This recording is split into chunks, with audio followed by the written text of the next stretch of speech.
Friends, if you want to watch super hit movie Alien Covenant in English, then you must like this video. If you are visiting our channel for the first time, don't forget to subscribe to our channel. Friends, in today's video, the movie we are going to talk about is called Alien. Covenant, we will talk about what this movie is and where you can watch it, all the interesting facts about this movie in today's video. I am going to tell you. I am also going to give you all the information on which a platform or on which satellite channel you will get to watch this movie. Also, we will talk in detail about the technical department, music department, pre-production, filming, post-production, budget, box office collection of this film. We will also talk about the story of this film, and I will also give you a small review of the story of this film apart from this. We will discuss about the facts of this film's storyline, star cast actors' performance in the film, and which character has played which role. That's why I request you friends to watch this video till the end and so let's start the video. Alien Covenant is a 2017 science fiction horror film directed and produced by Ridley Scott and written by John Logan and Dante Harper from a story by Michael Green and Jack Paglen. A joint American and British production, it is part of the Alien franchise, serving as a sequel to Prometheus, 2012. It features returning star Michael Fassbender with Katherine Waterston, Billy Crudup, Danny McBride, and Demian Bichir in supporting roles. It follows the crew of a colony ship that lands on an uncharted planet and makes a terrifying discovery. In 2012, before the release of Prometheus, Scott discussed the prospects of a sequel and new trilogy, and this film was confirmed that August. Principal photography began on April 4, 2016 at Milford Sound in Fiordland National Park, New Zealand, and wrapped on July 19, 2016. Effects houses Odd Studios and Creature NFX provided the film's makeup and animatronic creature effects. Scott said the film's first cut was 2 hours and 23 minutes, which was edited down by over 20 minutes. Alien Covenant premiered in London on May 4, 2017. It was released by 20th Century Fox on May 12th in the United Kingdom and on May 19th in the United States. It received positive reviews from critics, grossing $240 million against a production budget of $111 million. Plot: in 2104, the spaceship Covenant is en route to colonize the planet Aurigae 6, carrying 2,000 colonists and 1,140 human embryos in cryogenic stasis. A sudden neutrino burst damages the ship and kills several colonists, including the Captain Branson. Walter, an advanced android, performs an emergency reanimation of key personnel to address the situation. During repairs, the crew detects a human voice broadcast from an uncharted, habitable planet. Against the protests of Branson's wife Daniels, new Captain Chris Oram decides to investigate the planet instead of continuing to Aurigae 6. The crew sends a lander to the planet's surface, where an expedition team tracks the broadcast to a crashed alien ship. 2 crew members are unknowingly infected by airborne spores from the local flora.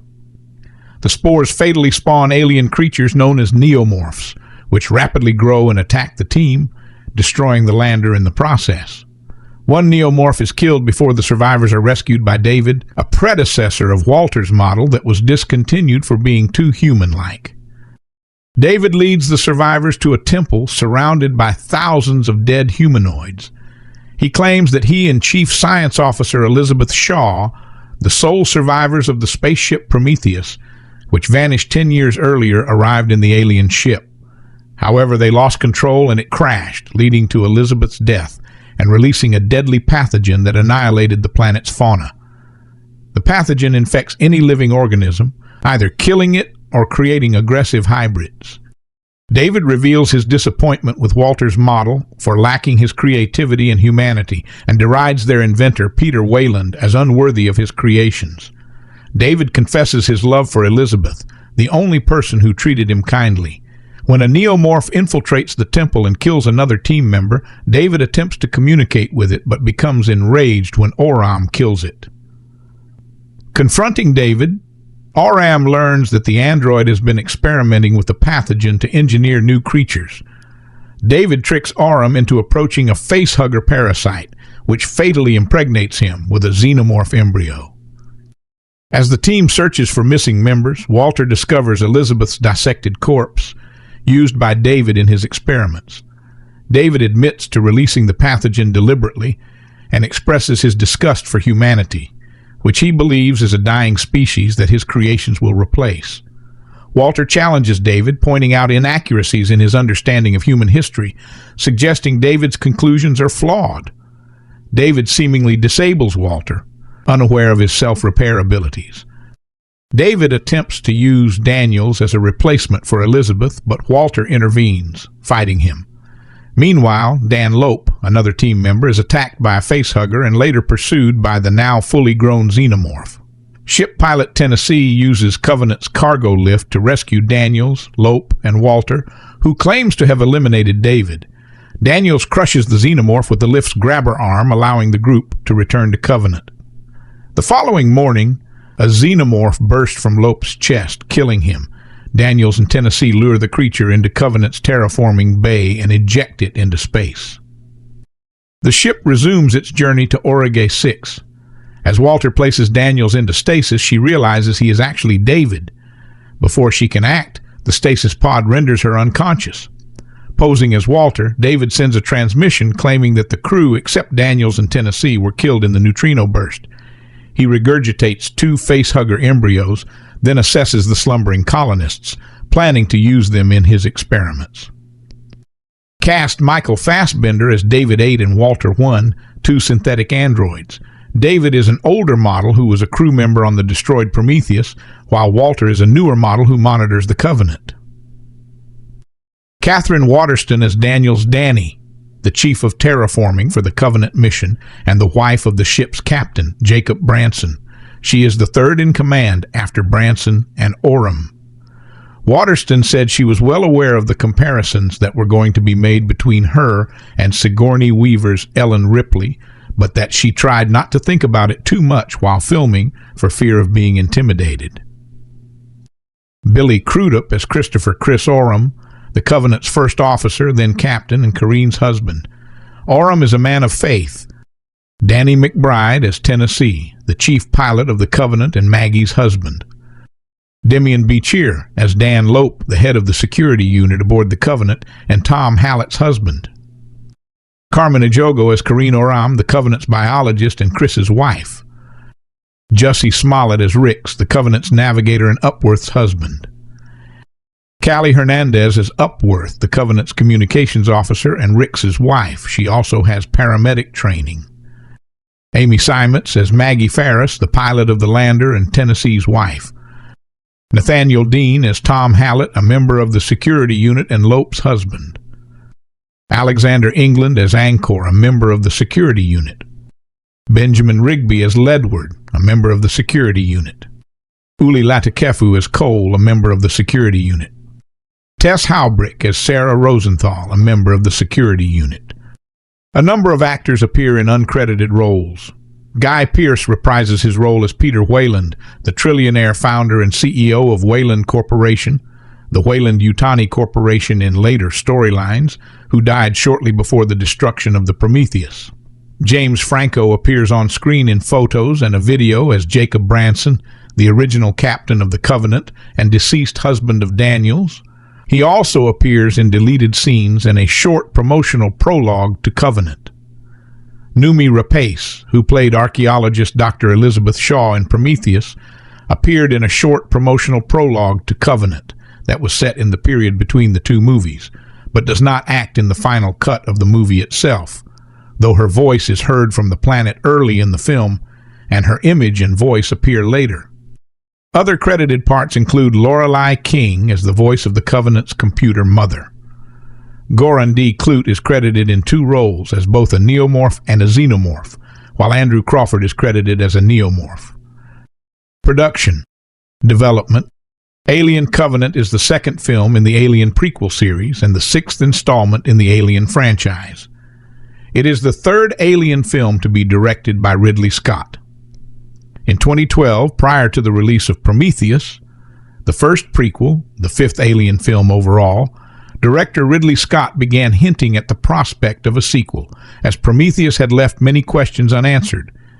He said a sequel would follow Shaw, the protagonist of Prometheus, to her next destination. Because if it is paradise, paradise cannot be what you think it is. paradise has a connotation of being extremely sinister and ominous. Prometheus co-writer Damon Lindelof cast doubt on his own participation, saying, "If Scott wants me to be involved in something, that would be hard to say no to. At the same time, I do feel like the movie might benefit from a fresh voice or a fresh take or a fresh thought." In June, Scott said an additional film would be required to bridge the 100-year gap between the Prometheus sequel and Alien. As of August 1st, 2012, 20th Century Fox was pursuing a sequel with Scott, Noomi Rapace, and Michael Fassbender involved and talking to new writers in case Lindelof did not return. In December 2012, Lindelof ultimately chose not to work on the project.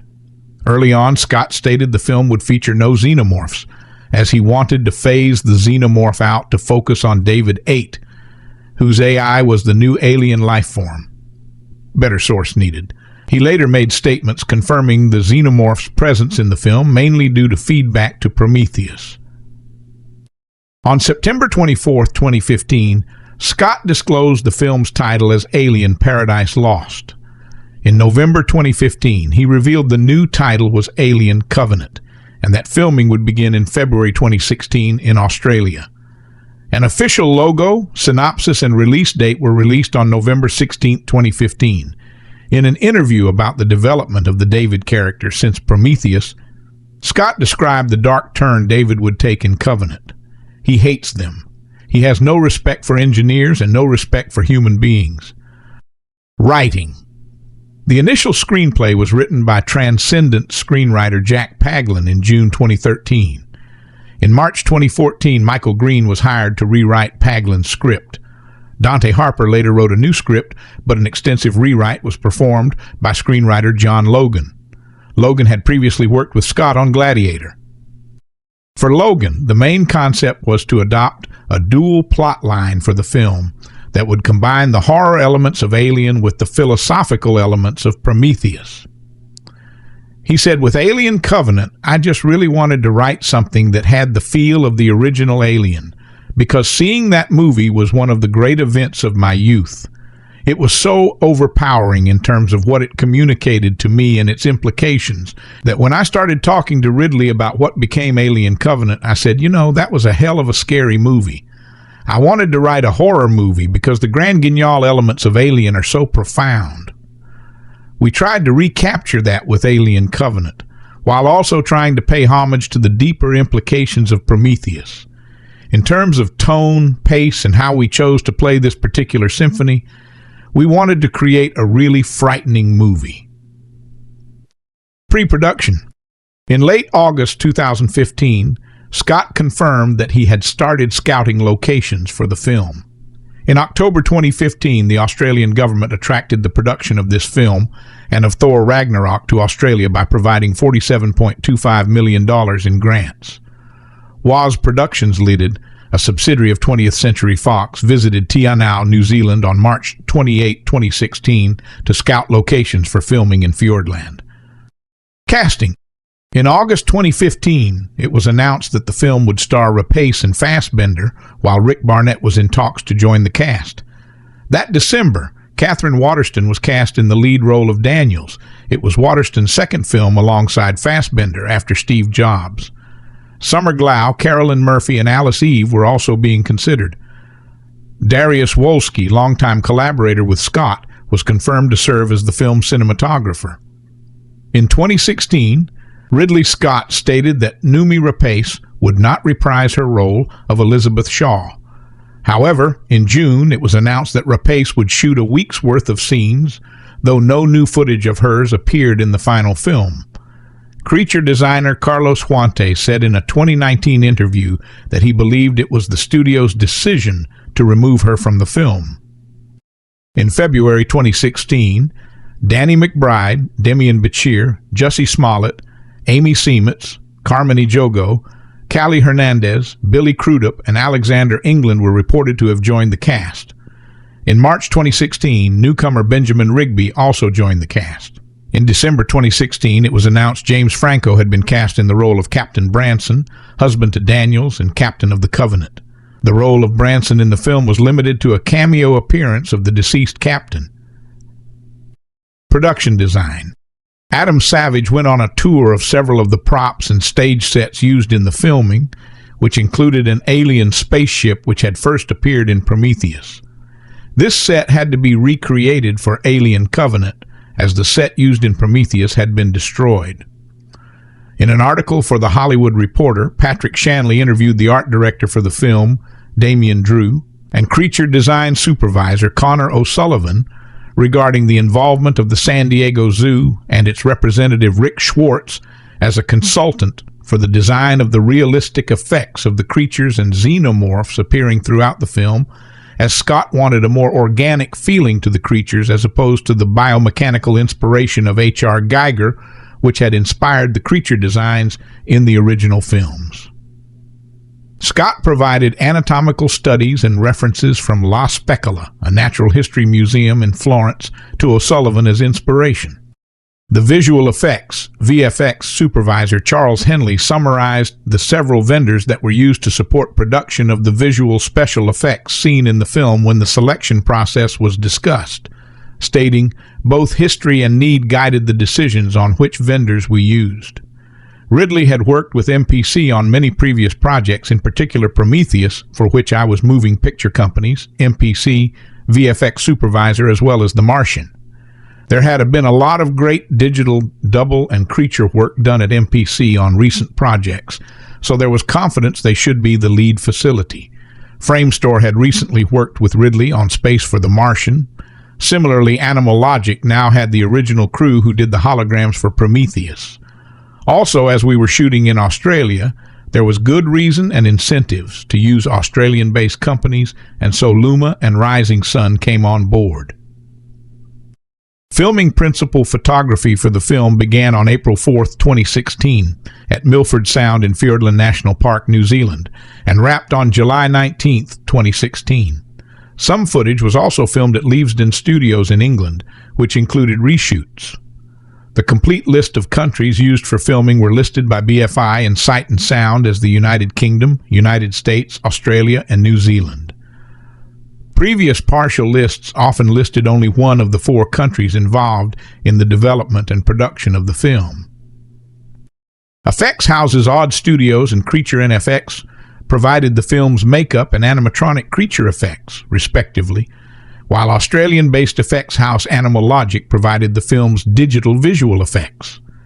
Approximately 30 people from Creature NFX worked on the project for almost 6 months building animatronics. Actors wearing creature suits with animatronic heads were used to portray the aliens on set. Post-production. Pietro Scalia, the editor of the film, spoke of the structural difficulty of integrating the 2 storylines in the final editing of the film and how the need to keep momentum was important. He did this by not repeatedly jumping between scenes, which he said made parts of the film belabored and tedious, as well as combining certain scenes and eliminating others. Another issue highlighted was the reveal of David as, once the Covenant story merges with the Prometheus storyline, finding the proper structural order of the scenes proved to be difficult because of the distinctive dynamics of the 2 storylines, in addition to the separation of the 2 locations of the action. In one sense, the action, the tension, and unfolding drama going from one group to the other had to be balanced and spaced properly as not to loose the connective tissue of the film. Scott said the first cut of the film was 2 hours and 23 minutes long, which was eventually edited down to 2 hours and 3 minutes for the released version. Scott used test screenings to decide what to cut. Music. The musical score for Alien Covenant was written by Australian musician and composer Jed Kurzel. Initially, Harry Gregson Williams was selected as the film's composer. When the first trailer was released in late 2016, Kurzel was revealed as the replacement for Gregson Williams. Themes from Jerry Goldsmith's original score for Alien were incorporated, as well as themes from Mark Streitenfeld's and Harry Gregson Williams' score for Prometheus. A version of Nature Boy, sung by Norwegian singer and songwriter Aurora, was used in the first trailer, while another song, Under the Water, was used in a short promotional film featuring the character Daniels, Katherine Waterston, battling a xenomorph.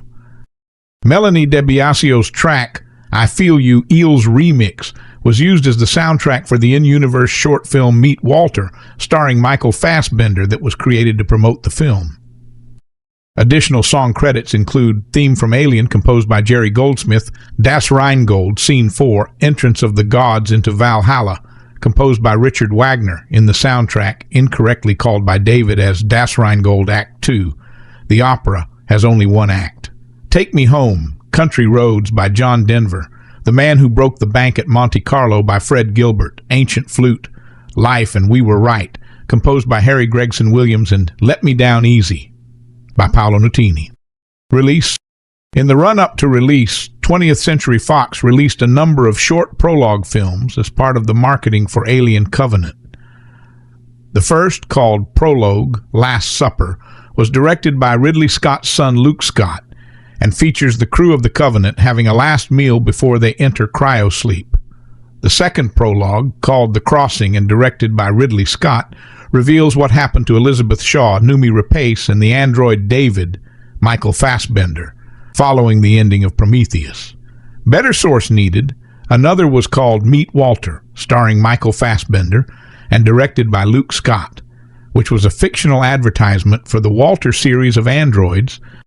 Alien Covenant premiered on May 4, 2017, at the Odeon Leicester Square in London.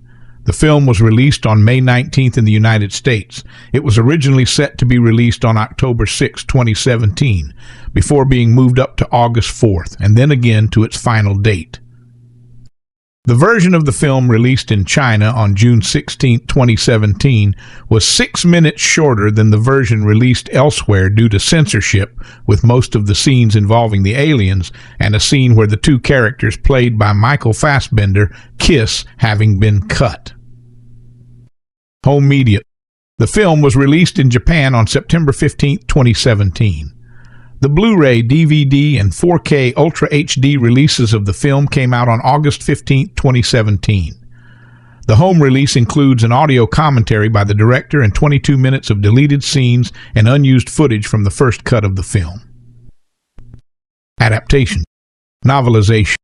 The theatrical release of the film was accompanied by the release of a novelization by Alan Dean Foster, who also authored the novelization of the original Alien film.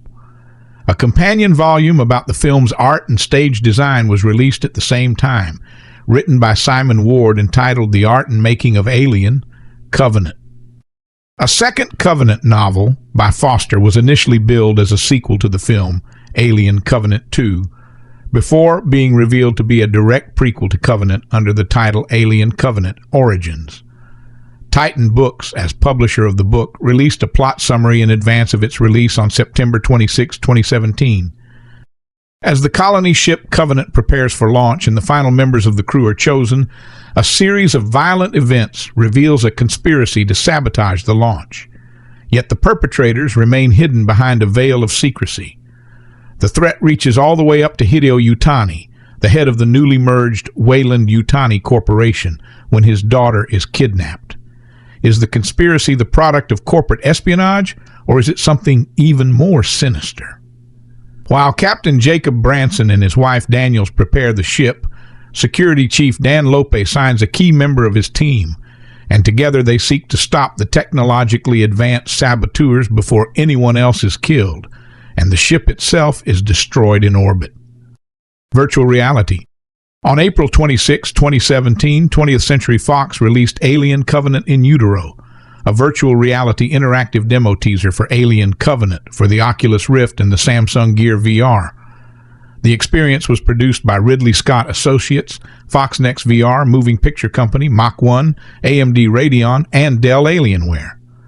The trailer is a first-person experience in which the viewer plays the role of a neomorph. The experience was executive produced by Scott and directed by David Karlak.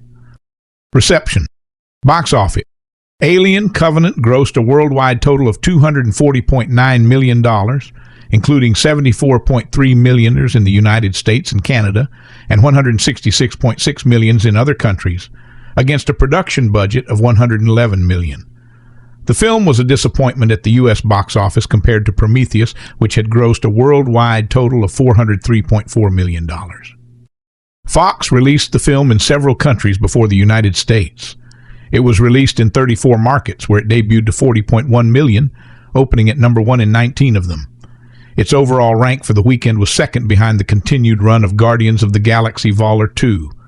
The top openings were in South Korea, 7.2 million, the UK, 6.4 million, France, 4.5 million, Australia, 3.1 million, and Mexico, $2.5 million. In China, the film was released on June 16th and grossed $30 million, topping the box office. In North America, the film was released alongside Everything, and Diary of a Wimpy Kid, The Long Haul, and was projected to gross around $40 million from 3,760 theaters during its opening weekend. It made $4.3 million from Thursday night previews at about 3,000 theaters and $15.4 million overall on its first day, which was below the $21.5 million Friday of Prometheus 5 years prior. It went on to open to $36.2 million, down 30% from Prometheus's debut, but still finishing first at the box office as the third highest debut of the series, when not counting for inflation dealing. In its second weekend, the film grossed $10.5 million, finishing fourth at the box office and dropping 70.9%. The film was pulled from 1,112 theaters in its third weekend and dropped another 62.3%, finishing sixth at the box office with $4 million. Critical response. Alien Covenant received generally positive reviews from critics. The film has a 65% approval from 408 reviews, compiled by review aggregation website Rotten Tomatoes, with an average rating of 6.310. The website's critical consensus reads, Alien Covenant delivers another satisfying round of close-quarters deep space terror, even if it doesn't take the saga in any new directions. On Metacritic, the film has a score of 65 out of 100, based on reviews from 52 critics, indicating generally favorable reviews. Audiences polled by CinemaScore gave the film an average grade of B on an A+ to F scale, the same score earned by its predecessor. Writing for The Guardian, Peter Bradshaw gave the film 3 stars out of 5, stating that Alien Covenant is a greatest hits compilation of the other Alien films' freaky moments.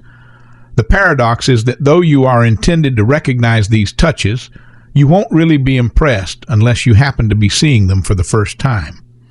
For all this, the film is very capably made, with forceful, potent performances from Waterston and Fassbender. Jeffrey McNabb, writing for The Independent, stated that it certainly delivers what you'd expect from an Aliens film. Spectacle, body horror, strong Ripley-like female protagonists, and some astonishing special effects. But there's also a dispiriting sense that the film isn't at all sure of its own identity. He found the screenplay very portentous and concluded that the crew members pitted against the monstrous creatures are trying their darndest to blast them to kingdom come, just as they would in any run-of-the-mill sci-fi B-movie. A.O. Scott of the New York Times said Alien Covenant is an interesting movie. For all its interplanetary ranging, it commits itself above all to the canny management of expectations. Trace Thurman from Bloody Disgusting gave the film a mediocre review, noting that although watching Alien Covenant will make viewers appreciate Prometheus more, this is a film that was made as a response to Prometheus critics, but tries to appease fans of that film as well, and it doesn't fully work.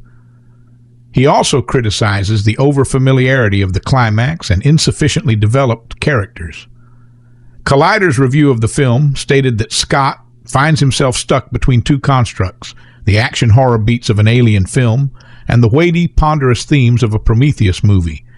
And by indulging both, he never fully satisfies either. The result is a messy film that is at turns exquisite and infuriating. In a review for The Independent, Clarice Luffrey gave the film 5 stars, describing it as relentless and overwhelming, but all in the very best of ways, and as a mightily impressive piece of cinematic engineering, which has brought together the Alien franchise. Luffrey praised Katherine Waterston for her impressive work as Daniels and went on to single out Fassbender for playing a deeply frightening, scene-stealing antagonist. Synod Brennan for RTE gave the film 7/10, but gave high praise to Fassbender, who she says steals the show. Seriously, he's incredible. Meanwhile, Neil Soanes, in a 3-star review for the Times of India, highlighted Danny McBride's performance as the most surprising given his comedic roots. Matt Zoller Seitz of RogerEbert.com highly praised Alien Covenant, giving it 4 out of 4 stars and stating that the film's structure, although repeatedly borrowing from other Alien films, serves a purpose not unlike the James Bond film series or Star Wars, where part of the fun lies in seeing what variations the artists can bring while satisfying a rigid structure. He also emphasized that, like previous films of the series, real-world logic should not be applied to the film, and instead you have to judge it by the standards of a fever dream or nightmare, a Freudian Jungian narrative where the thing you fear most is what happens to you. Seitz later voted for it in Sight and Sound as one of the 5 best films of 2017. In New York Magazine, David Edelstein commented on David the Android as representing a new generation of monster villains in the tradition of Frankenstein, stating, "In Star Trek, that man-machine nexus was hopeful. Here, there's some doubt about David's ultimate motives, which puts Alien Covenant squarely in the tradition of the Terminator and Matrix movies, and of course the novel Frankenstein, which carried the subtitle The Modern Prometheus." No less than Stephen Hawking, who survived with the aid of machines, has predicted that we have 100 years to live before evolved machines take human imperfection as justification for destroying humanity. Kevin Lincoln, writing for Vulture, gave a strong endorsement of the depiction of David as an arch-villain in the film, stating, "One franchise is showing it's still possible for a modern blockbuster to have a great villain. In Alien Covenant, David, the android played by Michael Fassbender, first introduced in Prometheus, comes into his own as a fleshed-out, dynamic, and genuinely striking antagonist. One who isn't just an equal match for the heroes, but even becomes the central thread of the series. He's a huge part of what makes Alien Covenant work." Writing for Vox, Alyssa Wilkinson said that Alien Covenant is too muddled to pull off its deeply ambitious Satan allegories. She emphasized the Miltonic demonic aspect of the android David. But David is a better Satan than Satan himself. It's as if in the alien universe the devil has evolved thanks to humans creating him. David fatally has the ability to create, something Satan never had, and he will use that power only to destroy. He doesn't have any real need to rebel against his maker, since from the moment he became sentient he knew he'd already won. He is indestructible and determined to make creatures that imitate his drive for total domination. Possible sequel. In September 2015, Ridley Scott said he was planning 2 sequels to Prometheus that would lead into the first Alien film, adding, maybe there will even 4th film before we get back into the Alien franchise. Scott later confirmed in November that Alien Covenant would be the first of 3 additional films in the Alien prequel series before linking up with the original Alien, and stated that the Prometheus sequels would reveal who created the xenomorph aliens. The screenplay for the 3rd prequel film was written during production of Alien Covenant and finished in 2017, with production originally scheduled to begin in 2018. In March 2017, Scott said, "If you really want a franchise, I can keep cranking it for another 6. I'm not going to close it down again. No way." Scott responded to a question about Sigourney Weaver reprising her role as Ellen Ripley in the prequels, that, well, we're heading toward the back end of the first Alien, so maybe feasible. Ripley's going to be somebody's daughter, obviously. We're coming in from the back end. The time constraints of what's the time between this film, where we leave David going off heading for that colony, I think you're probably 2 films out from even considering her. In the audio commentary for Alien Covenant, Scott confirmed that a sequel to Alien Covenant, tentatively referred to as Alien Covenant 2, is being written by John Logan, with Fassbender, Waterston, and McBride reprising their roles. Scott also confirmed that the film will complete his prequel series, leading directly into the events of Alien. In September 2017, the chief executive officer of 20th Century Fox, Stacy Snyder, stated that, although Alien Covenant was a financial disappointment, the studio still intended to proceed with Scott's sequel. Just days later, screen graphics designer Carl Braga announced that the project had been delayed. In October, Scott stated that Alien Covenant 2 will focus more on the androids and artificial intelligences, AIs, as opposed to the xenomorphs. He said, "I think the evolution of the alien himself is nearly over, but what I was trying to do was transcend and move to another story, which would be taken over by AIs. The world that the AI might create as a leader if he finds himself on a new planet. We have actually quite a big layout for the next one." In November 2018, the film's plot details were reported to take place on LV-426, the world visited by the Nostromo in the original Alien film, with the extraterrestrial engineers being featured in the film and being in pursuit of David following his nefarious actions against Planet 4. At the 2019 CinemaCon, it was stated that after its acquisition of 21st Century Fox, Disney will continue to create new stories in the Alien series. In May, Variety reported that another prequel was reportedly in the script phase, with Ridley Scott attached to direct, but it was still uncertain due to the disappointing box office returns of Alien Covenant. In September 2020, Scott confirmed that a new Alien film was in development, but it was unclear if this would be a sequel to Alien Covenant. In August 2021, however, a news report concluded that a sequel was uncertain. Follow-up. Main article, Alien Romulus. By March 2022, Fede Alvarez was attached to write and direct a new film in the series. He pitched his own story to the studio that was said to be unconnected to previous films in the franchise. 20th Century Studios announced in March 2023 that a new Alien film would begin production the same month. The film Alien Romulus is set between the events of Alien 1979 and Aliens 1986, featuring narrative ties to Prometheus and Alien Covenant in the form of the film's Black Goo, Prometheus's fire being regrown by Weyland-Yutani, and was released in theaters on August 16, 2024. Ridley Scott's dazzling Alien Covenant is set 10 years after the events of Prometheus and is a direct sequel to it, bridging the gap between that film and the original Alien. The story kicks off with an accident on board the Covenant, a colony ship headed for a paradise planet. The chosen captain, Jacob Branson, played in a one-scene flashback, puzzlingly by James Franco, dies in hypersleep, leaving behind a grieving wife, terraforming expert Daniels, played by Katherine Waterston, a weak second-in-command named Oram, Billy Crudup, who's now unfortunately seated in the captain's chair, and 2,000 still sleeping colonists and frozen embryos. Michael Fassbender, who played the android David in Prometheus, is on board the Covenant playing Walter, a next-generation version of the character. The emotions and personality of this one have been dialed back a bit. The awakened crew are shaken, demoralized, and still far from their destination. So when they hear a distress signal coming from a nearby planet that seems habitable, they decide to take a leap of faith and head there rather than go back into hypersleep and risk death again. And they all live happily ever after in a land of rainbows and unicorns. Just kidding. They end up trapped on a rainy planet filled with creatures that want to eat or impregnate them. They're momentarily rescued by David, Fassbender again, who settled there after the bloody climax of the first film and now has long hair, a Jedi robe with hood, and a sullen and grandiose demeanor. He lives in the ruins of an ancient city originally colonized by the engineers from Prometheus.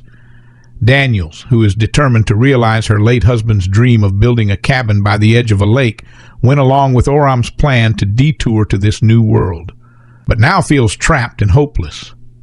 So do the other colonists, some of whom have ingested spores that will gestate into xenomorphs.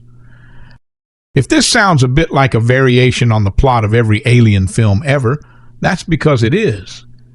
The series' repetitive structure is a feature, not a bug, as in the James Bond, Star Wars, and Marvel franchises. If you don't like them, you can complain that they recycle the same images and situations. But if you like them, you can compare them to sonatas or sonnets or three-chord pop songs, where part of the fun lies in seeing what variations the artist can bring while satisfying a rigid structure. The ritualized beats of the Alien movies offer many such scenarios, including initial landing on the dark planet, the first alien attack, The realization that a character that you thought was part of the team is actually treacherous, the escape from the complex that's about to be wiped out, and the second ending that happens when you thought the story was over. This one has a lot of nifty variations, most revolving around Fassbender's dual performance. The film starts with a flashback prologue showing the android David in conversation with his creator, technology magnate Peter Weiland, Guy Pearce, who acted the role in old age makeup in Prometheus. Alert viewers will realize that the movie wouldn't start with a flashback to David's creation unless it intended to bring him back in later. His entrance is delayed, perhaps too long, though your mileage will vary, but once he's in the story, saving the wrecked colonists from an unrelenting, expertly choreographed attack by xenomorphs in a field of tall grass, Fassbender gets to act opposite himself, via digital compositing so subtle that we forget we're seeing effects. And it's in these scenes, thoughtfully written by John Logan and Dante Harper and gracefully acted by Fassbender, that we realize that this movie is not merely a bridge between the Alien films and Prometheus, but between the Alien films and Blade Runner as well. The David-Walter relationship differentiates Covenant from all other Alien films. It gives it a beating heart as well as an endless source of humor that's often dry and occasionally self-aware, verging on campy. The highlight is a marvelous scene done with a laterally moving camera and no cuts, where David suggestively teaches Walter how to play the flute. It's charged with hilariously amped-up homoerotic energy, but it's also a joke on actor narcissism. This is a rare movie where the star gets to seduce himself. As in all of the Alien films, characters do tremendously stupid things with such regularity that you pretty much have to stop judging the movie by real-world logic. Instead, you have to judge it by the standards of a fever dream or nightmare, a Freudian Jungian narrative in which the thing you fear most is what happens to you, and where you're doing stuff like going to work naked or trying to climb across the face of a skyscraper or accepting someone's invitation to look into, say, the sticky maw of a xenomorph egg that just opened. The latter actually happens in Covenant. The atmosphere inside David's City of the Dead encourages that sort of viewer engagement. It's one of the great sets in horror movie history, up there with the refinery vessel in the first film and the infested colony in the second. The medieval look of the place, it seems to have been carved from volcanic rock by laser, drives home that Covenant only looks like a hard sci-fi film about technology and rational thought. In its heart, it's more of a dark fairy tale about destruction and creation, death and birth, parents and children, biological and figurative, and sexual violation and monogamous love. Many of the crew are married, including a crowd-pleasing couple played by Danny McBride and Amy Siemens. The necropolis is where David devises new life forms and tantalizes Walter by insinuating that he's missing out by failing to evolve, as David has been able to do. He's a Frankenstein's monster who has over time become a version of Dr. Frankenstein, in effect becoming his own father, Weiland. His dubious achievements include delusions of godhood. But there's ultimately more of Shakespeare's exiled sorcerer Prospero in the character, as well as echoes of Caliban, the hideous and jealous son who, like David, is obsessed with impregnating the humans he despises so much. In Shakespeare's play, Caliban declares, "Thou didst prevent me, I had peopled else this isle with Calibans." Scott, production designer Chris Seegers, and conceptual artist Dane Hallett borrow from H.R. Giger and Ron Cobb's founding designs as well as embellishments seen in later films, but there are also echoes of 1930s Universal monster movies, Bride of Frankenstein especially, John Cocteau's Beauty and the Beast, and the work of Guillermo del Toro, whose films are often so filled with drawings, sculptures, and ancient texts that they feel like meditations on creativity. Aside from being a fascinating character in his own right, David is a stand-in for Scott, who will forever be at once the son of the many cinematic parents who nourished his imagination, anxious to prove himself their equal, and the father who brought a new substratum of science fiction film into existence almost 40 years ago and then stood by for decades, watching it subsume and devour the genre before returning at last to reclaim it. I owe this movie so much that its flaws, which include a cannon fodder sameness in the minor characters and a failure to develop the religious dimension laid out early in the script, except as it relates to science, barely registered. Covenant has its own personality and rhythm, a remarkable achievement considering how many Alien films have been made over almost 4 decades. And it touches on so many of the recurring obsessions in Scott's long career, he turns 80 next year, that it feels like a summation of everything he's about. The macho Ridley Scott, the unexpectedly tender Scott, and the maker of biblical epics, conspiracy thrillers, fables, and eye-candy advertisements are all represented here. This is one of Scott's best directed movies, and one of his most entertaining overall, partly because he's working in a genre, the science fiction spectacle, that he does better than anyone since Stanley Kubrick, but also because he seems to be approaching it almost entirely in terms of visceral impact and emotion, as symphony of fire and blood, poetry and schlock. The best sequences, in particular the spore infestation that brings us inside an ear canal, the first attack in the grass, the flute scene, the flashback revealing the city's destruction, and the escape from the planet, put nearly everything else being done in science fiction or fantasy at this budget level to shame. It's rare to see such a combination of technical mastery and wicked joy in a film by a director who's been working as long as Scott. This is the 3rd best Alien movie after the first 2, but don't be surprised if repeat viewings kick it up a notch. 11 years have passed since the ill-fated Prometheus mission, and the aliens have evolved into a baffling multitude of flavors. Most notable is the formidable neomorph. But there is nothing natural about this selection. An interested party has been tampering, and, with a little judicious genetic dicing and splicing, created an upgraded, finessed organism that combines the usual alien skill set with an alarming turn of speed and a weakness for Baby Groot-style anthropomorphic hand gestures. For the 6th film in the Alien series, Ridley Scott has attempted a similar technique. Alien Covenant is a genetic hybrid of a movie, which combines all your favorite alien tropes. Faces are hugged, chests are burst, quarantine guidelines are willfully ignored. A resourceful female officer, Katherine Waterston, provides the lone voice of reason, with a spiritual dimension that explores, none too subtly, the nature of creation. This installment's alien fodder is provided by the crew of the Covenant, a ship carrying 2,000 hypersleeping colonists to a new planet.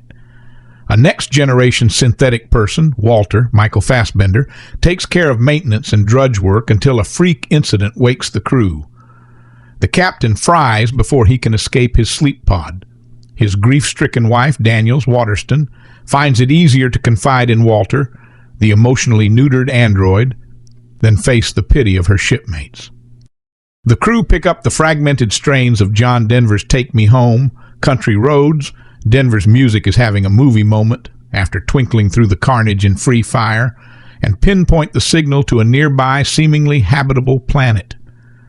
It's there that they encounter Prometheus's sole survivor, David, also Fassbender, the android with the tellingly treacherous British accent, and they meet the planet's dominant life form. The neomorph is a skittering hell monster made of teeth and rage. It can butt its way through reinforced glass, so no prizes for guessing what it can do to a human ribcage. There is plenty to admire here. The sound design is masterful. The deadly silence on this petrified planet crackles with icy dread. Fassbender's performance is an elegant pas deux that effortlessly delineates between the 2 identical androids. But the film is laboriously talky, filled with expository dialogue as stale as the recycled air on a spaceship. Long gone is the naturalistic banter that made Alien so potent, and with it, the ability to explore its ideas through image alone, rather than pages of overwritten words. 40 years ago, 2 movies rewrote the rules for science fiction. The first, of course, was 1977's Star Wars, which made every child dream of space, introducing cuddly, nonsense-spouting aliens that could be brought home as toys. 2 years later, Ridley Scott took the opposite approach, conjuring a nightmarish worst-case scenario of the unknown life and death that might be awaiting us out there in the void in Alien. The franchise has gone through a number of permutations since, but Alien Covenant is, if nothing else, a return to form for both Scott and the series. A hard-R horror movie featuring ferocious acid-dripping space crustaceans, a tough female lead, and a bunch of dead meat crew members. In short, it's more of the same, which is both a relief to fans and a letdown to those hoping it might pave new ground. The personal enjoyment you derive from the film probably depends on what you thought of Scott's 2012 semi-prequel, Prometheus, a high-minded sci-fi chiller that presumed to explain the origins of not just the Alien series, but of mankind itself. Scott teased as much by suggesting that the off-canon entry contained the DNA of the Alien series, though its creatures weren't nearly as scary, and the mission was ultimately seen as a disappointment for the franchise's most ardent fans. Alien Covenant attempts to have it both ways, taking place in 2104, a decade after Prometheus and 18 years before the original Alien. This latest chapter is essentially a Prometheus sequel with aliens in it. Though the current movie is named for its spaceship, the Covenant, its plot concerns what became of Noomi Rapace and Michael Fassbender's Prometheus characters, Elizabeth Shaw, who somehow survived a self-induced abortion, and renegade robo-butler David, dismembered but still functional after they escaped a planet that looked like an insidiously dangerous version of Iceland. Prometheus aside, it's been 2 decades since audiences had a proper Alien movie, and fanboys' appetites and speculation have been raging ever since Scott announced the project, to the extent that nearly every morsel of marketing has been digested and analyzed ad nauseum. None has been more misleading than the standalone Last Supper prologue released in February, in which James Franco appears for less than a minute as the Covenant's feverish captain. Be warned, that's about as much screen time as he gets in the feature. And 2 of the crew members are revealed as gay, a suggestion that's largely ignored in the movie, in which the couple's relationship feels more buddy-buddy in its execution. Maybe that's because there's not much call for homosexuals aboard the Covenant. These 2, played by Demian Bichir and Nathaniel Dean, work security, since the ship carries 2,000 hypersleeping breeders on a mission to colonize Aurigae 6, a distant planet deemed capable of sustaining human life. Is the destination actually habitable? We'll never know, since a destructive event forces synthetic Walter, Fassbender, playing a new and improved model of the more idiosyncratic David, to awaken the crew early. Franco doesn't even make it out of his cryo chamber alive, which leaves second-in-command Christopher Oram, Billy Crudup, in charge. Oram is written as a religious character, conflicted by issues of faith, although the trait feels like more of a nod to the movie's grand existential dimensions than anything directly relevant to his behavior.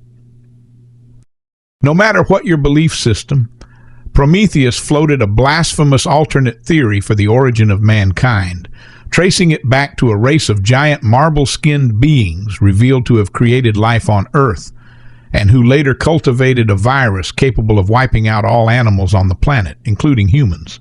The opening scene of Alien Covenant reminds us how synthetics came to be.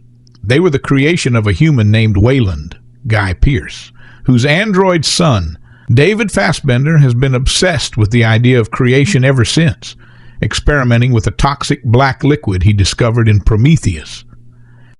Oram would surely have strong feelings about David's misbehavior if the movie ever slowed down long enough. Let him consider the teleological questions raised by a robot playing God.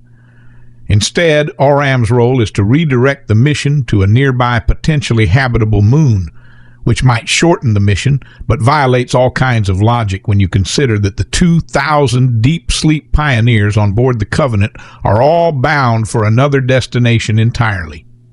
As Daniels, Katherine Waterston, the dead captain's widow, observes, there's so much here that doesn't make sense, and it's hard to disagree.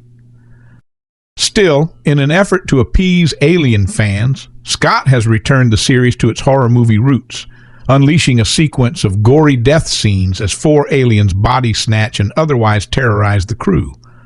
By now, though, audiences are so familiar with how this species reproduces that there's not much surprise between the point of infection, whether by microscopic spores or old-fashioned face-hugging, and the moment that an alien embryo bursts out of the host's chest. If anything, an impatience sets in, much as it does with zombie movies in which characters aren't up to speed on the genre rules.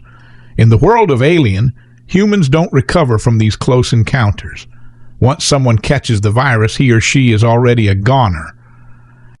The novelty in Alien Covenant comes in the form of two virtually identical-looking but differently wired synthetics, Walter and David, both played by Fassbender, whose poker-faced dual performance keeps us guessing as to where the android's allegiances lie. One will emerge as the film's villain, while the other serves as its tragic hero. One seems capable of love, the other impervious to the paradox that creation comes at the cost of a seemingly infinite loss of life. In the film's best scene, David teaches Walter how to play the flute, an instrument that later serves as a deadly weapon. The moment is so compelling that we hardly stop to question how the filmmakers pulled it off with a single actor, and besides, few directors can compete with Scott in terms of sheer production value. Alien Covenant looks as good as a blockbuster can, alternating stunning interstellar vistas with gorgeously lit character moments, courtesy of DP Dariusz Wolski. And yet, as in his 2014 biblical epic Exodus, Gods and Kings, Scott has no qualms about wiping out an entire population in a single CG effects sequence, suggesting that the philosophical considerations here are superficial at best. Alien Covenant may continue the Prometheus storyline, but it doesn't share that film's spirit. Or else the characters might pause to show some interest in the extinct population that at one time inhabited the moon they're exploring. In H.G. Wells' The War of the Worlds, Martian invaders attack and plan to overthrow Earth until their onslaught is undone by the humblest things, common microbes to which humans have evolved immunities. Herein lies the problem with the human species colonizing another planet. No matter how much water or breathable air a habitable planet may have, it undoubtedly contains microbes that the human immune system is unequipped to fight. Any such mission would surely require protective suits to filter air and water, as well as countless years of biological research and testing before a flush colony could form. Based on what happens in Alien Covenant, microbes are the least of your concerns as a colonist. Now, intergalactic colonists must worry about their new planet containing a synthetic person with a god complex, a barrage of biological intruders bent on using your crew's bodies as hosts, and the remnants of an ancient civilization that, as it turns out, created all life on Earth. Consider yourself warned. Ridley Scott's sequel to his 2011 letdown Prometheus, which was a pseudo-prequel to his 1979 breakthrough Alien, combines those two films in a way that proves effectively thrilling, albeit not as smart as it wants to be. Still, what Alien Covenant lacks in cohesive intelligence or consistency within the series, it makes up for in compelling characters and raw, scary-as-hell situations. Written by John Logan and Dante Harper, the film borrows heavily from earlier entries, taking elements that worked and incorporating them here into a sequel that feels familiar, but it contains enough variations on the pattern to feel innovative. Although strains of Prometheus DNA saturate the film, the result has more in common with both the original and James Cameron's follow-up, Aliens, including the long-overdue use of the classic Alien design by H.R. Giger. Something goes wrong aboard the Covenant on the ship's colonization mission to an ideal planet.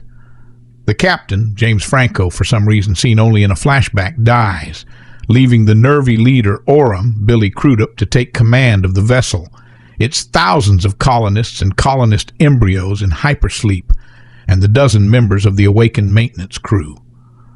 Among those awake is the captain's widow, the third-in-command Daniels, Katherine Waterston, a strong female hero and an evident nod to Sigourney Weaver's Ellen Ripley. Also among the crew is the resident synthetic Walter, Michael Fassbender, a more advanced and unemotional version of the synth named David, which Fassbender played in Prometheus. With 7 more years to go on their space flight, Orem finds himself drawn to a nearby planet from which, curiously, they receive a human distress signal. Even better, the planet seems like a perfect match for colonization. Alien Covenant scores 2, When a landing party explores the planet, they quickly find the source of the signal, the engineer ship piloted by Elizabeth Shaw, Noomi Rapace, and David at the end of Prometheus, except no one's aboard. The party also finds themselves plagued by a horrifying spore that infects 2 members, eventually creating a fleshy xenomorph-like thing that attacks and kills other crew members. Fortunately, David arrives to save the day. David already appeared in the prologue opposite Peter Wayland, Guy Pearce, the bajillionaire whose company funded these maligned missions. From this early scene and the previous film, it's apparent David has issues. What those issues are and how they unfold in Alien Covenant, given the presence of his brother Walter, remains the most psychologically fascinating, if somewhat unclearly motivated aspects of this film. Logan and Harper carry over a theme from Prometheus that David has chosen to identify with Peter O'Toole's performance as T.E. Lawrence in David Lean's Lawrence of Arabia, easily one of the most complex characters in cinema history. The enduring theme of that 1962 epic asks, quite literally, "Who are you?" It's the prevailing unanswered question posed to Lawrence several times in the film. That same question remains for David, who, like Lawrence, has extraordinary power given to him, but no guidelines on how to use it. Both David and Lawrence also question and usurp their masters. However, David's revolt is far more genocidal and maniacal. What's more, have viewers of Alien Covenant ever done a close reading of Lawrence of Arabia? Will they get that when David quotes Percy Bysshe Shelley, he's actually quoting Lean's film? Will they know that David humming "The Man Who Broke the Bank at Monte Carlo" and listening to it echo throughout his lair is yet another reference? Does it matter? When David and Walter meet, incestual hints develop between them, largely on David's part, since Walter has not been programmed with emotions. Consider the eroticism propelling a flawlessly acted and blocked sequence where David teaches Walter to play the flute. A sexual innuendo lies beneath the scene, but there's also an imminent threat of danger. David is, after all, completely bonkers. Already Alien Covenant has shocked and made us squirm with frenzied, visceral scenes of the crew facing horrible monsters, including a superb sequence that unfolds from inside the landing ship into a field of tall grasses. But somehow, the revelations about David and what he's been up to over the last decade remain even more unsettling, even if it's unclear what he hopes to accomplish and why. Fassbender wonderfully captures the twinkle of deranged logic pervading David's mind, and the computer technology used to capture his dual performance is seamless. Alien Covenant 1 devotees to the Alien franchise may balk at Alien Covenant's inconsistent timeline for alien life. Following a brief facehugger impregnation, a human host has no more than a few seconds of consciousness before the alien's birth. Covered in bloody afterbirth and barely able to stand on wobbly legs, it's nonetheless ready to kill.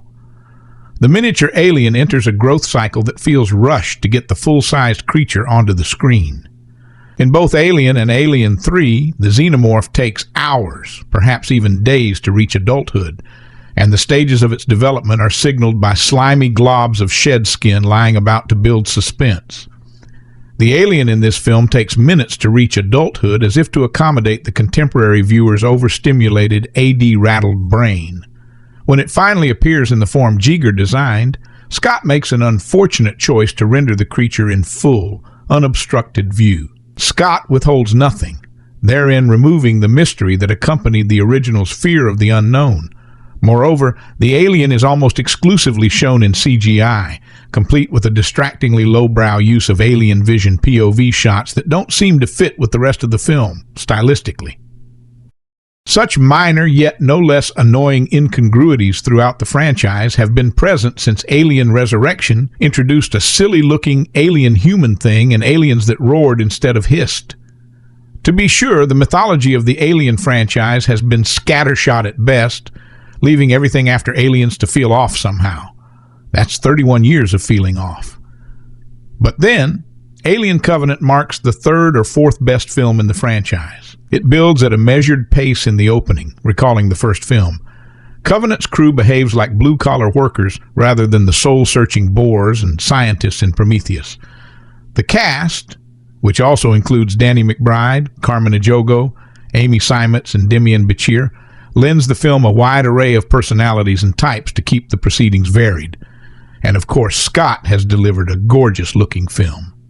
Production designer Chris Seegers and cinematographer Dariusz Wolski provide a science fiction lover's dream, though Scott, ever the visualist, does not let the look dominate the storytelling as he did with this film's predecessor. Scott has openly admitted that Prometheus was a divisive misstep, and he goes a long way to atone with Alien Covenant. The result stumbles in a few negligible ways, leaving some questions about David's motivations and some frustration with an out-of-place choice like Alien Vision. Elsewhere, there are more frustrating details to ponder, such as the inconsistent alien growth cycle. But despite its use of CGI aliens, some campy special effects in the finale after the finale, and an alien growth timeline catering to impatient audiences, Alien Covenant succeeds on visceral terms. It's the first Alien film in a long time to frighten me and render the iconic monster scary again. Scott relies on elemental cinematic drives like fear, character, and emotion to guide the film, while the psychological aspects are sure to inspire debate. Capped by a haunting final scene, the film works on nearly every level it's supposed to, providing a refreshing and entertaining entry into the franchise. It's back, with its vicious little fangs, squidgily formless body, and nasty receding skull that swoops and tapers down the back of its neck like the helmet of an Olympic cyclist. Ridley Scott's parasitic space alien has returned for this watchable if unoriginal sci-fi thriller, though it doesn't grow all that much these days. Michael Fassbender is back too, as the creepy deadpan robot who glides around in the style of a Jeeves-Lecter hybrid, wearing a tight-fitting outfit, apparently made out of nylon, and in which he appears as flat-fronted in the trouser department as Barbie's boyfriend Ken.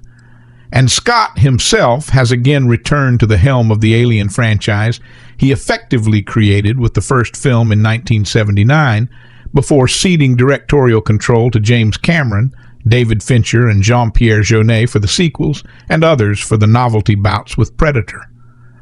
This movie is a sequel to the prequel Prometheus, which Scott directed in 2012, a movie that was there supposedly to set up the events in the first film, all about a space quest for mankind's Denikin-esque origin on other planets. Prometheus was set in 2094. This is happening 10 years later in 2104 with a colonist ship called the Covenant, traveling for years through space, intended to set up a plantation on a distant world which appears to have the means to support human life. But the terrified crew encounter an awful truth about the Prometheus, as well as a sharp-toothed, uninvited little guest. Of course, it is futile to concern yourself with the timeline of the Alien films when effectively they are happening in parallel, not in sequence. They are variations on the same theme. The one change is that Prometheus and Alien Covenant take the legendary android reveal at the end of the first Alien and matter-of-factly incorporate it into the prequels as part of the establishing premise. This film inflates Fassbender's robot role hugely. He first appears in an eerie, interesting opening sequence which the rest of the film cannot really match. A huge white room with a grand piano, a panorama window showing some generic alpine landscape, a full-scale model of Michelangelo's David, and other high art objects. There we find Fassbender's robot being questioned by his testy scientist-creator Peter Weyland, Guy Pearce, and invited to choose a name for himself. The robot hubristically says David after the statue. Inspired by his own achievement in fashioning this humanoid robot, Weyland himself insists that there must be a creationist meaning and purpose to the universe, a religious theme that is vaguely to recur. In Prometheus, Noomi Rapace's space voyager Dr. Elizabeth Shaw wore a cross around her neck. In Alien Covenant, a crew member wears the Star of David. It could be a reference to the robot's name. But when we recognize this robot again on board the Covenant, there are some immediately obvious changes, whose point is revealed later. A freak electrical storm awakens the crew prematurely from their artificial hibernation, rather as in the movie Passengers with Chris Pratt and Jennifer Lawrence, which riffed on the idea slightly more interestingly. And a calamity means that the unlikable rationalist Oram, Billy Crudup, is promoted to captain, with Daniels, Katherine Waterston, and Tennessee, Danny McBride, his immediate subordinates. The catastrophe means his crew are reluctant to resume their deep sleep and instead become fixated on an alternative possibility, another planet, hardly a few weeks' voyage from their current position, on which there appears to be evidence of human life and which presents itself as a ready-made new home. Should they chance everything by going down and taking a look? Should they, much more to the point, walk around down there without their protective helmets and spacesuits on, so that evil spores from little pod-like growths can get into their ear canals and up their noses? Have these people learned nothing at all? Prometheus was announced back in 2009. Audience expectations were through the roof. The end result was an interesting but flawed film that posed many questions that it didn't deem necessary to answer.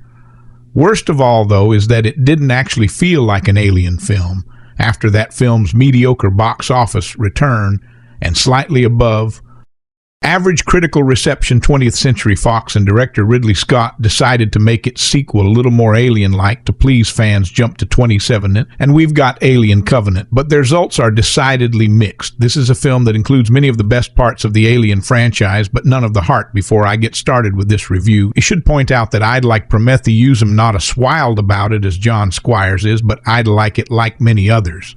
I did want more xenomorph action, but I accept the film for what it is. Alien Covenant does deliver on xenomorph action, but what we're given is a hybrid of Prometheus, Alien, and Aliens that has all of the right ingredients but never amounts to much, opting to set up future sequels that sound a lot better than the film we're watching 10 years after the events of Prometheus. The colony ship Covenant's on its way to the planet Origi 6 with 2,000 colonists and an additional 2,000 embryos after an energy surged damaged the ship and kills the captain, James Franco. In a blink and miss, it came of the crew, which is comprised entirely of couples, is woken up in order to repair it. While awake, they receive a transmission from Elizabeth Shaw on track. Her location to a nearby planet, the crew decides to investigate that planet in the hopes that they can colonize there. Instead of Orig 6 upon arriving, they soon discover David Michael Bender and learn that the planet is not as friendly as they had hoped. Right away, Alien Covenant runs into problems with character motivation. It makes absolutely no sense for the crew to go explore this planet. In the original Alien, the crew members of the Nostromo were automatically rerouted by the ship's computer to go investigate an SOS it received from a remote planet. That makes sense. The motivation in Alien Covenant doesn't. Screenwriters John Logan, Skyfall, Spectre, Penny Dreadful, and Dante Harper attempt to make sense of it by playing on the crew's fear of getting back into their cryosleep pods after what happened to the captain, but it still requires a significant suspension of disbelief that the film doesn't earn. The film follows many of the same beats as the original Alien, and that proves to be its biggest weakness. If you've seen that film and/or Aliens, you have essentially seen Alien Covenant. There are very few surprises in store for you. Logan and Harper include a large cast of characters in their script, but it's too large. You are never allowed to get to know any of these characters beyond a surface level. A helpful dinner scene like the one in the original 1979 Alien would have helped a tremendous amount, but we are given nothing like that to acquaint ourselves with the characters. Even Katherine Waterston's Daniels, who is meant to be the character the audience connects with the most, isn't given the material she deserves. The film assumes that, because her husband, the aforementioned captain, dies in the film. Second scene, that the audience will automatically connect with her, but that is incorrect, making all of the characters one half of a couple. Does add a small amount of tension to the proceedings, but because you know nothing about them, the stakes don't feel particularly high. The performances are all strong, but the roles are underwritten. Special mention must be made of Michael Fassbender, who completely owns the dual roles of David and Walter. His roles are given the most attention, and deservedly so. Scenes featuring both androids in the same shot are the most engaging. Catherine W. is compelling as Daniels, but you are never allowed to fully connect with her. Danny McBride is serviceable in a rare dramatic role as the pilot Tennessee, but actors like Damon Burr, The Hateful Eight, Jesse Smollett Empire, and Callie Hernandez Blair Witch are completely Wasted, they are relegated to a few brief lines of dialogue, but aren't given much to do. All of being said, it must be mentioned that Alien Covenant is a beautiful film. This should come as no surprise, considering that cinematographer Darushki also shot Prometheus, which was filled with several, if perhaps a few too many, gorgeous landscape shots, from the stellar views of outer space to the shots of the terrain. It is clear that a lot of thought and love went to filming this movie, made for a budget of $111 million. The production values are simply astonishing. See this one on IMAX. If you can, the practical effects that are in the film are equally fantastic. Scott amps up the gore to the max, making this the bloodiest entry in the franchise. Heads are bitten off, backs are split open, xenomorph minimouths are shoved through heads. It's all glorious. Unfortunately, roughly 80% of the creature effects in the film are CGI renderings, and that may be a generous estimate in some instances. This is understandable. It makes sense to resort to CGI during the wide shots of a fast-moving xenomorph. But it's the static shots that surprise. There is no reason for any long shot of a stationary alien to not utilize practical effects. When a chest-bursting scene in 2017 looks noticeably more fake than a chest-bursting scene from 1979, you have a problem. It's all the more surprising that this is coming from the director of Alien, a film known for its phenomenal practical effects. What is sorely missing from Alien Covenant are set pieces. It does boast the back burster, mouth burster, and the chest burster, which are all sufficiently disturbing. But there is nothing in the film that truly stands apart from any of the other entries in the franchise, other than a battle sequence in which Daniels is tethered to the hull of a ship. Nothing in Alien Covenant brings anything new to the table, especially if you've seen all 5. Off the other Alien films, the few times that Scott tries something new fail to pay off and don't really work in the context of the film. For example, the shower scene seen in the trailers feels like it belongs in a Starship Troopers film rather than an Alien film. There are a lot of good ideas on display that just don't mesh well together. This brings me to the ending. No spoilers. Had the climax been even a little bit suspenseful and awe-inspiring, it would be easier to forgive many of the problems that came before, but it isn't the over-familiarity of the events that take place in the final 15 minutes are going to be all too familiar to viewers who've been watching this franchise for almost 40 years. If you didn't like Prometheus, you may very well love Covenant. So briefly, does Alien Covenant gloss over the events that happened between the two films? That it's a little insulting to fans of that film. There was an idea for a film between Prometheus and Alien Covenant that would have seen Shaw and David arrive on the engineer's planet. But after Prometheus's poor box office reception, that was scrapped in favor of a more xenomorph-centric film. This is a real shame, as flashbacks to Shaw and David's arrival are given mere seconds of screen time that would have been a movie worth seeing, but that narrative is rushed in order to get to the xenomorphs. That is all well and good, but it dilutes much of the impact that Alien Covenant could have had. Other information about this film. 11 years have passed since the ill-fated Prometheus mission, and the aliens have evolved into a baffling multitude of flavors. Most notable is the formidable neomorph, but there is nothing natural about this selection.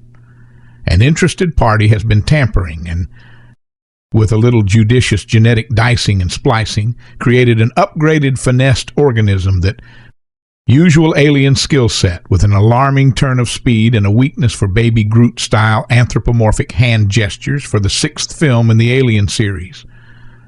Ridley Scott has attempted a similar technique. Alien Covenant is a genetic hybrid of a movie which combines all your favorite alien tropes. Faces are hugged, chests are burst, quarantined, guidelines are willfully ignored. A resourceful female officer, Katherine Waterston, provides the lone voice of reason with a spiritual dimension that explores none too subtly the nature of a creation. This installment's alien fodder is provided by the crew of the Covenant, a ship carrying 2,000 hypersleeping colonists to a new planet, a next-generation synthetic person. Walter Michael F. Bender takes care of maintenance and drudge work until a freak incident wakes the crew. The captain fries before he can escape his sleep pod. His grief-stricken wife, Daniels Waterston, finds it easier to confide in Walter, the emotionally neutered android. then face the pity of her shipmates. The crew pick up the fragmented strains of John Denver's "Take Me Home, Country Roads." Denver's music is having a movie moment after twinkling through the carnage and free fire and pinpoint the signal to a nearby, seemingly habitable planet. It's there that they encounter Prometheus's sole survivor. David, also Fassbender, the android with the tellingly treacherous British accent, and they meet the planet's dominant life form. The neomorph is a skittering hell monster made of teeth and rage. It can but its way through reinforced glass, so no prizes for guessing what it can do to a human rib cage. There is plenty. Admire here. The sound design is masterful. The deadly silence on this petrified planet crackles with icy dread.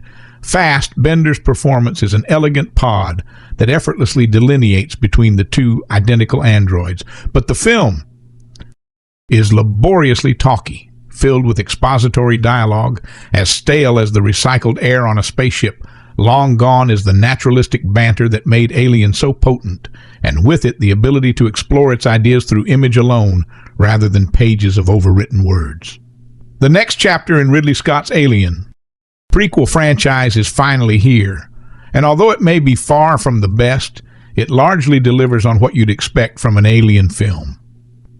In the film, you follow the crew of the Covenant on their journey towards a newly discovered Earth-like planet that turns out to feature hidden and somewhat familiar dangers lying beneath the surface. Ridley Scott incorporates his incredible visuals and great use of tension-filled horror just as well as ever here, as the aliens cause a whole world of trouble for the crew. The story is where the film struggles the most. There are some really good story points throughout the film, and some very cool and interesting things going on that connect to the other installments in the Alien franchise. But I feel this movie was trying to do too many things at once, and so it essentially had two main stories progressing concurrently. The new crew here, I don't feel was as strong as the Prometheus crew, just because you don't get into their characters nearly as much here. But there were a couple of interesting relationships that do a fine job at engaging you throughout the film. I will start with a cast which wasn't a hugely talent-filled cast, but still provided some good performances and was largely tasty bait for the various aliens running around. Katherine Watt as the female lead was pretty good. I still think she was the weakest in the franchise, but she was serviceable and sold her resourceful, action-oriented character really well. The rest of the cast, including Billy Crudup, Danny McBride, and Carmen Eogo, were good in their roles, but aside from McBride, none of the others really stood out as memorable characters that you could get behind. But once again, and more so in this film, Michael Bender completely steals the show, and this time as two characters, Walter and David. His subtle versatility as an actor is completely on show here, as not once do you get confused who you are watching, despite differences. Appearance-wise, he puts little mannerisms into his voice and performance that make his identity very easily distinguishable. He is such a joy to watch, and without him, I feel like this film would have had a massive hole left in it.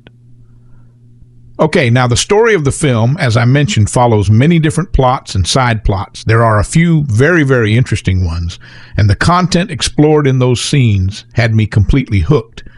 But I feel like the film had so much to do and cover that it ultimately stumbled on trying to focus on everything going on whilst maintaining a steady pace. It had to introduce this new crew and focus on their relationships and the dangers they face. It also had to connect to previous films in the franchise in various ways, and it was dealing with a few other conflict between characters that I won't spoil all, or, well, really most of this. Content was great, but the way it swaps between the various stories was a little all over the place at some points, making it sometimes hard to follow. For instance, one of the side plots involving the constant interactions of two characters was full of fantastic, great, and meaningful scenes that in the end of the film all tie together amazingly. But the way they were placed in the film sometimes just didn't fit, and really did bring the quick pace in the second and third acts to a near standstill. One thing that isn't really a spoiler, but I feel is necessary to understand going into the film is that, contrary to what I previously understood, you cannot really go into this film without seeing Prometheus. I mean, the film isn't Prometheus 2, but there are many moments where it kind of is. This is a fact. Great. For fans of the franchise, but I feel will severely hurt it when it comes to general public reactions. Now, one thing missing from Prometheus that was a big part of the original Alien is the blood gore. Aliens and hard are horror. Thankfully, Ridley Scott brings that back here in full effect. It is gruesome and violent and full of blood, guts, and all of that juicy content. It really does take me back to the original Alien film, where the aliens were a terrifying and seemingly unstoppable force of nature. The film is full of tension-filled action sequences that don't quite feel as claustrophobic as in the original, but do convey similar themes really, really well.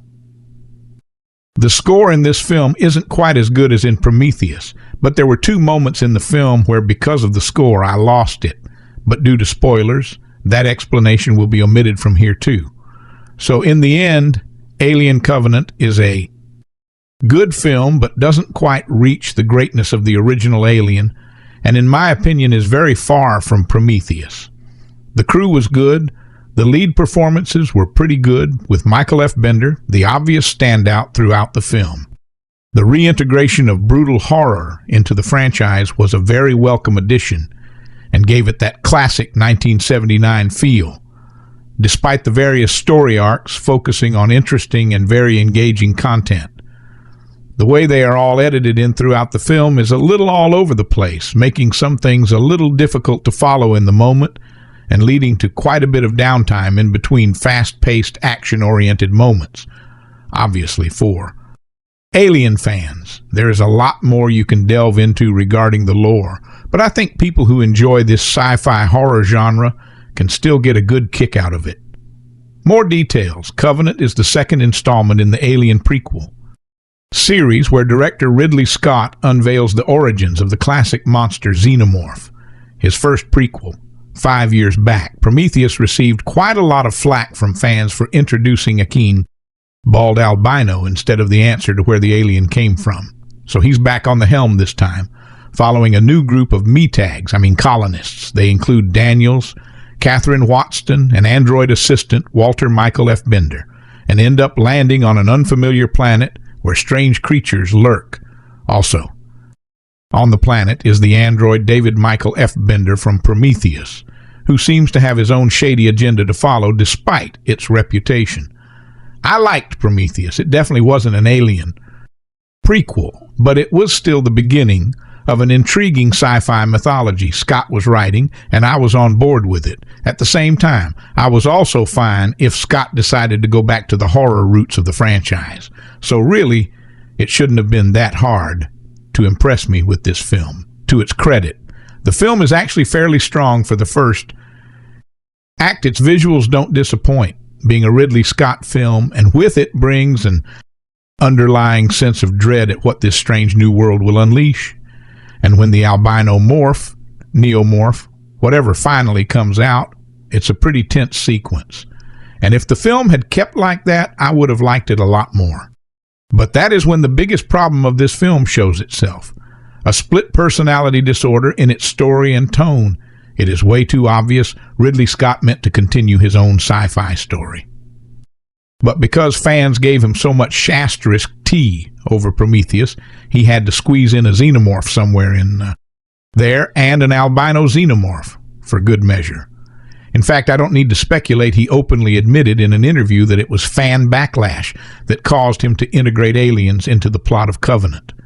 The thing is, after the first act, the film juggles between Prometheus-esque conversations and alien-esque horror, and the constant back and forth is incredibly jarring, not allowing you to focus on either aspect of the film. Because of it, neither the philosophical conjectures about creator and creation, nor the bloody monster attacks have enough impact, and you're left disappointed in both regards. Consistency is key to any movie, and Covenant utterly fails at it. It doesn't help that I can't see the crew as anything other than pieces of meat, At a Don't Let Your Alien Starve foundation, the actors bring their best, but their best is only enough to make them infinitesimally memorable in the end. None of them really stand out. Even Catherine W.'s character Daniels feels like a backdrop to the film's actual star. Michael F. Pender's David and Walter, not to mention the level of intelligence with most of the characters, is honestly baffling. I said in the past I can overlook some dumb decisions if the story immerses me enough, but only to a point. If characters are still refusing to put on protective gear or helmets on uncharted territory, or taking a ship down onto the planet during a storm, or actually trusting an unfamiliar android's words that sticking your face next to an open alien egg, then those illogical choices get in the way of my immersion. As such, I felt no real attachment to any of the human characters. But notice how I specified human characters again. To this film's credit, Fassbender is the best thing about it. He plays two androids, one with an overinflated ego and an obsession for creation. The other, a loyal, more mechanical robot that you can still trust to have your back. The nuance he brings when these two androids interact is captivating, and I would have actually liked to see the film go in that direction. Unfortunately, like I said before, that double Fassbender sequence is punctured by the attack of the albinomorphs, and it ultimately ruins both scenes. We eventually do get the iconic xenomorph in the third act, and it's still bad, this faceless tooth. Tongued Abomination still looks as creepy as ever, but it never manages to make the same impact it did in previous installments. There's blood and guts and airlocks. But you know what isn't there? Actual well-built suspense. Think of the original Alien. It slowly crafted an atmosphere of tension that seeped into your mind, making the eventual deaths of the crew all the more intense. But what Ridley Scott did to appease the fans was take Alien and squeeze its entirety into the third act, not even giving you time to be properly frightened by the xenomorph. And as a result, the climax feels more perfunctory than anything else. Covenant honestly saddens me. It brought in the alien but failed to properly utilize it for horror. At the same time, its presence distracts the film from the intriguing mythology of Prometheus. It tried to be a jack of all trades, but ended up more as master of none. Hopefully, Alien Romulus, the reported next film in the series, can follow up with a better story. But at this point, my interest is rather lost in space in the early 22nd century. The colony ship Covenant is in the middle of its long journey to a new planet when a stellar phenomenon critically damages the ship and kills its captain while the surviving crew conduct repairs. They receive a mysterious human signal from an uncharted planet just 3 weeks away. Once there, their hopes of a closer planet to colonize turn to sheer terror as they stumble upon an inexplicable nightmare world of ruins and monsters. In 1979, Ridley Scott directed the groundbreaking horror classic Alien, a film that, as much as Star Wars, reimagined the aesthetic of science fiction cinema. In 2012, Scott returned to the franchise with 3 sequels and a pair of spin-offs in between. With Prometheus, a much-hyped prequel that purported to reveal the backstory of the mysterious alien vessel discovered in the original film and the origin of the deadly xenomorphs contained with it. That film, while commercially successful, was met with widespread derision from Alien fans, in some cases with good reason, and in others simply because fan outrages start stacking on it. Tends to run wildly out of hand. It feels as if the executive level of 20th Century Fox took note of the reaction among franchise fans. Alien Covenant spends as much time replicating the plot beats of the 1979 film as it does providing a follow-up to Prometheusitis, an approach that could go either way or turn to the style of film that made the original so popular will only please some viewers at the same time. This is the 6th film in a series that has been running sporadically for almost 40 years. It is possible that audiences have had as many mysterious alien signals, creepy eggs, treacherous androids, and insectoid killing machines as they need to be. Alien Covenant doesn't feel like the sort of progressive and provocative new direction that the Alien films likely deserve. Instead, it feels like the Alien equivalent to The Force Awakens, a self-conscious attempt to right a listing ship and return it to the identity that its nostalgic viewers remember before moving forward on a sure-ear heading. Certainly any faults in Alien Covenant are noting what is not screen. The film is predictably beautiful to look at, utilizing strong production design and excellent cinematography from Darush Swolsky, who also shot Prometheus and The Martian. The cast are very strong, notably Katherine Waterston as terraforming specialist Daniels and Danny McBride in an unexpected dramatic role as the Covenant's pilot. Tennessee Prometheus star Michael Fassbender returns, not only repeating his performance as the unsettling and manipulative android David, but also an identical and subsequent model named Walter. Sadly, the screenplay does not successfully flesh out these characters. In one sense, it seems unfair to compare it to Alien, which is close to the gold standard for establishing well-realized and three-dimensional characters in these kinds of films. But of course, Alien Covenant chooses to follow it, and therefore cannot help but be judged on the same level, while David remains these prequel's best creation. No one else comes close to a Ripley or a Dallas or a Kane. When an action sequence comes, it is well shot and wonderfully tense. The nature of the story, which I shall not reveal here, is such that there are successive styles of alien creatures before the classic 1979 version arrives. They are all individually quite intriguing and dramatic variations on a theme, but it does feel that the film rushes through each variety too quickly to give any individual monster its due. Between the action, the film takes a slightly stop-start approach with occasional lulls that could benefit from a tighter edit. One surprise is just how well the film integrates the plot threads left hanging at the end of Prometheus. This is a rare sequel that actually improves its predecessor in retrospect by giving some of the weirder elements of that film an ultimate purpose. Come to Alien Covenant in search of something new, and you will be disappointed. Come to it hoping for the religious fixations and genetic obsessions of Prometheus to be abandoned, and you will be similarly unhappy. That said, it is a surprisingly solid follow-up and a significant improvement in quality. And if you love the Alien films enough to be happy seeing another bunch of scary creatures kill some terrified humans, then Covenant definitely has you covered. It is the fourth best Alien film in the series. But it's important to remember that after the first three, there is a pretty big drop-off. Extra information. Covenant is simply regurgitating the same stuff that we have seen 1,000 times. And to be fair, some people want that. Some might like every Alien film to be the same movie, but it gets really formulaic. By now, an Alien film basically writes itself. The least a director could do is provide a new spin, a new twist to the tale. Looking at Prometheus, that movie did succeed in doing so. It looked epic. It had vision and memorable scenes. Not all of it made sense, but it breathed new life into that same old story. But Alien Covenant lacks vision. Worse, it is boring. The whole first hour hardly takes us anywhere. We get some pretty shots of the new spaceship, inspired perhaps by Passengers and Avatar and our characters. Walk around a planet that looks like Oregon or Norway. Katherine Waterston plays you. I forgot her. Bloopers a lot. The characters just don't really come to life. Michael Fassbender commands the movie as the android David, but this time he feels overused, and the moment something goes wrong, the whole crew started screaming and panicking like mindless chickens. It was as if the characters suddenly lost all ability to think straight because the plot asked this of them. Then in the second half, when things are supposed to pick up, there is no suspense on top of this. The supposedly scary scenes are not properly grounded in the world that the movie establishes.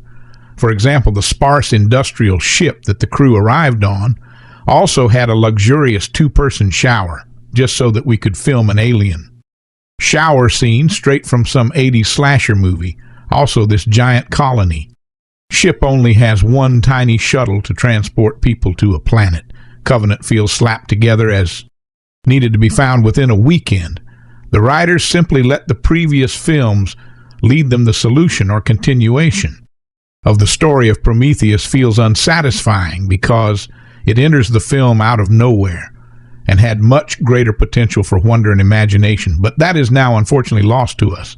The special effects are not utilized well because the alien xenomorph never really thrilled. It was too visible, perhaps, but it seems more as if the director didn't understand how to build suspense.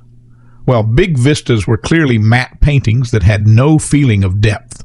I've got to wonder what was going on before and during the production, because originally Neil Blomkamp, director of District 9, was planning an Alien movie, but that one got put on hold indefinitely, probably because director Ridley Scott protested against this, and then Scott quickly pushed through this one, in effect wresting the Alien series away from other directors and back into his own orbit. I was really disappointed by this movie. It tries to be two different movies. It takes the philosophical angle of Prometheus, and it tries to be Chainsaw Massacre in space, but it half-asses both of these elements. The whole story about the engineers and Elizabeth Shaw's travels has come to an abrupt ending without the satisfying sense of wonder that Prometheus promised. And it just wasn't scary or tense. I am mostly frustrated because the Alien franchise is once again dying. It fizzled out after Alien 3, and everything that came after got a new boost with Prometheus. But that second wind is proving short-lived. Having been a fan of the Alien movie since I saw the very first one in theaters, I was too young to get into an R-rated movie, but that didn't stop me from sneaking in. I was naturally eager to see the latest installment, Alien Covenant. It picks up shortly after Prometheus left off and is directed by sci-fi sultan and Alien originator Ridley Scott. Michael Fassbender returns as android David and begins a new role as an upgraded version called Walter. Let me preface this by saying I didn't hate Prometheus, though I did have some issues with the script, and that I am not a hardline Uber fan, and I don't mind some tweaks to the mythology. Apparently, the oxygen on the planet is inconsistent from film to film. Whatever, are you still reading? Here's the basic premise. The married paired crew of the colony ship Covenant, bound for a remote planet on the far side of the galaxy, discovers what they think is an uncharted wonderland. It's much closer, only 3 weeks' journey as opposed to 7 years. While Orin Crudup, the newly anointed captain, thinks it's a great opportunity to colonize there, his crew is suspicious. It seems too good to be true. Of course, the promise was only a lure, and waiting on the planet is not paradise, but pure evil, when the Covenant's assembly of astronauts uncovers a threat beyond their imagination. They attempt a harrowing escape that costs more than just their lives. While Prometheus was cold and airy alien, Covenant is cruel and scary. It's a hard ran. The suspense levels are off the charts. The monsters, while computer-generated, are believable and terrifying in depicting its lifespan from facehugger to chest-burster to full-grown predator. The artist never once hit a false note.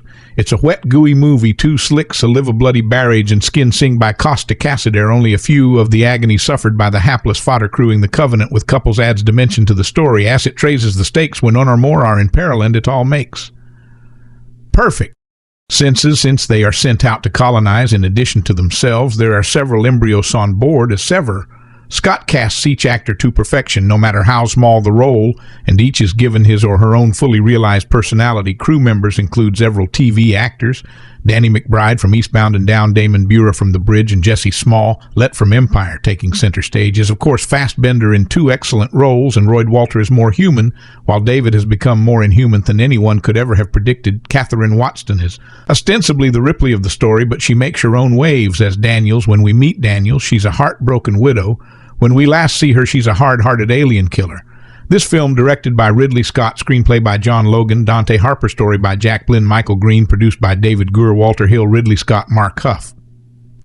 Michael Schaefer, starring Michael Fassbender, Katherine Waterston, Billy Crudup, Danny McBride, Damon Buren, cinematography, Darush Wolski, edited by Petro Scalia. Music by Jed Crystal Production Companies, 20th Century Fox Entertainment, Scott Free Productions, Brandywine Productions, distributed by 20th Century Fox. Release dates: May 4th, 2017. Odeon Leicester Square, May 12th, 2017. United Kingdom, May 19th, 2017. United States, running time 122 minutes. Countries: United Kingdom, United States, language English. Budget $97 to $111 million, box office $240.9 million. So guys, this is the review of Alien Covenant movie and some information about it. How do you like our today's video? Please let us know by commenting.